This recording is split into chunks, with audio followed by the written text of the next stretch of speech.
बच्चों पे थेरेपी का रिज़ल्ट कितने दिनों में आता है, कितने सालों में आता है और कितना अरसे तक रहता है? हम बच्चों की थेरेपी कब रुकवा सकते हैं?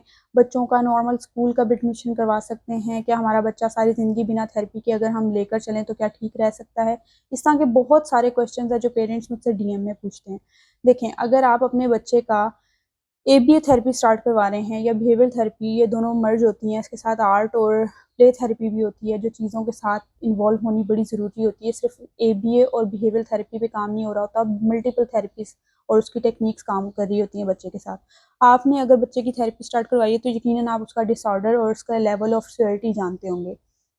लेट्स सपोज कि अगर बच्चे को ऑटिज्म लेवल 2 है जो कि मॉडरेट है और बच्चे के बहुत सारे इश्यूज हैं बिहेवियरल और बहुत सारे सेंसरी इश्यूज हैं, तो अब हम सपोज करते हैं कि वो बच्चा कब स्कूल जा सकता है।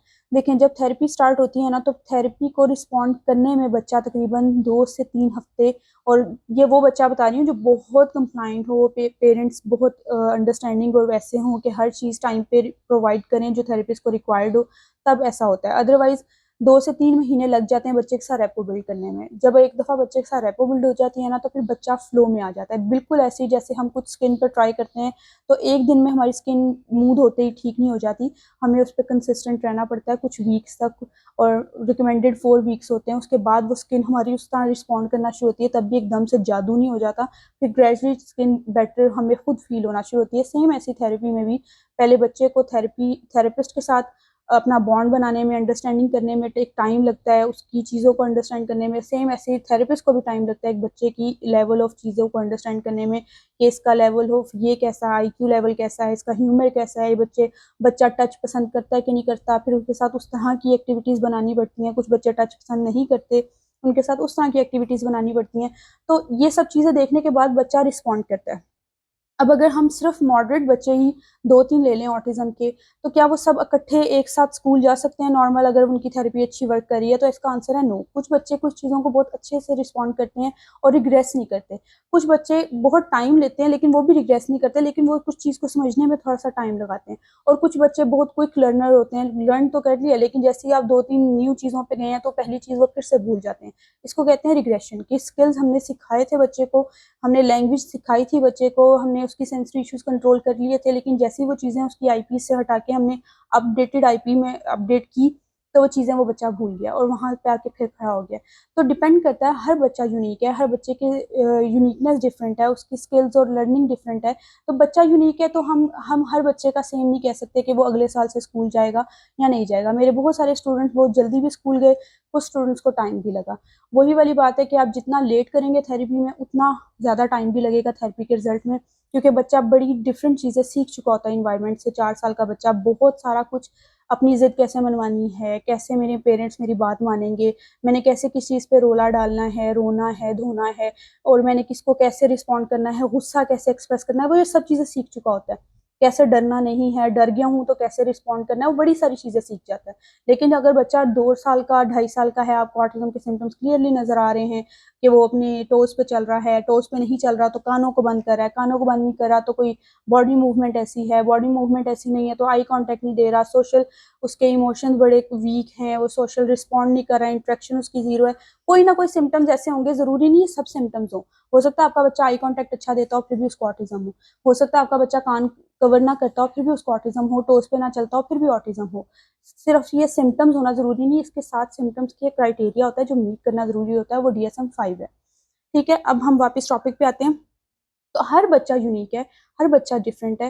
तो अगर एक बच्चा रिस्पॉन्ड कर रहा है, पेरेंट्स भी उस चीज़ को लेकर चल रहे हैं, जिस तरह मैं होम सेशंस को बहुत प्रमोट करती हूँ, मैं यही कहती हूँ कि पेरेंट्स खुद भी घर में उनकी थेरेपी करें और थेरेपिस्ट बुला के भी करें। क्योंकि आप लोग प्रोफेशनल नहीं है, बच्चों के साथ वो लेवल ऑफ अंडरस्टैंडिंग आपका अभी बना नहीं है, तो आप किसी को घर में हायर करके 3 सेशन वीक में उनके साथ करवाएँ, बाकी 3 दिन आप खुद सेशन लें, 1 दिन उसको ऑफ दें, उसकी एक रूटीन बनाएँ उस ऑफ डे की।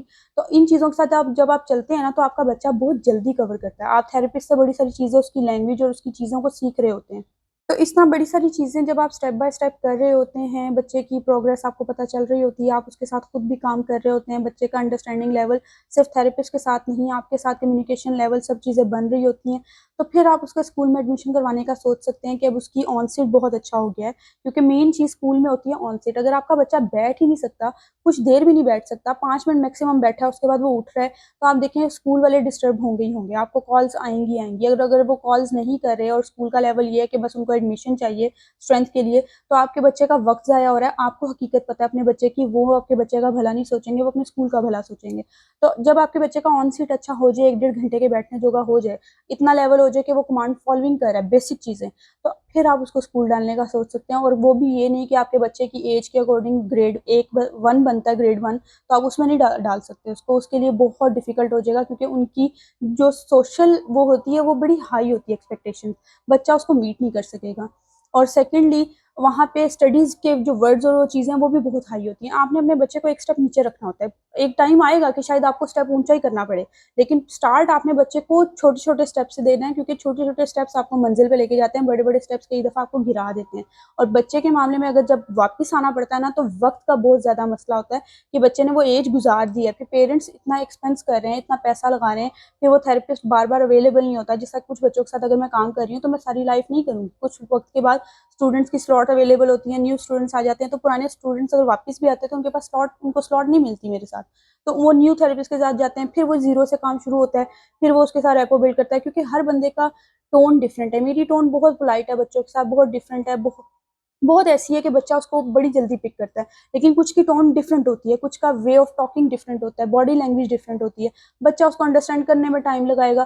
तो बेस्ट वे ये होता है कि आप जब थेरेपी में करवाना शुरू कर रहे हैं बच्चे को, एबीए स्टार्ट करवाना शुरू कर रहे हैं, तो अब हौसला करें, हिम्मत करें और ये सोच के रखें कि ये 2 साल हमने चलानी है। हाँ, जल्दी हो जाए तो वो आपकी अच्छा है, लेकिन अगर आप जल्दी का सोच के रखेंगे और लंबी चल रही होगी, तो आप फ्रस्ट्रेट होंगे, आप लोगों का बजट आपको तंग कर रहा होगा, बड़ी सारी चीज़ें तंग कर रही होंगी। तो बेस्ट वे यही होता है कि जब आप थेरेपी करवा रहे हैं, तो माइंडसेट रखें कि जो लेवल ऑफ ऑटिज़्म है वो सेवियर है या मॉडरेट है या इवन माइल्ड भी है। समटाइम माइल्ड के बच्चे भी, क्योंकि मैनिपुलेटिव बहुत होते हैं, अपनी बात मनवाने में एक्सपर्ट होते हैं, अपनी चीज़ों में एक्सपर्ट होते हैं, तो और ज़रा सा एज मिले तो उनको पता होता है कि कैसे खुद को बचाना है या खुद को इसमें चीज़ में डालना है। तो आप रिलैक्स होके थेरेपी स्टार्ट करवाएँ।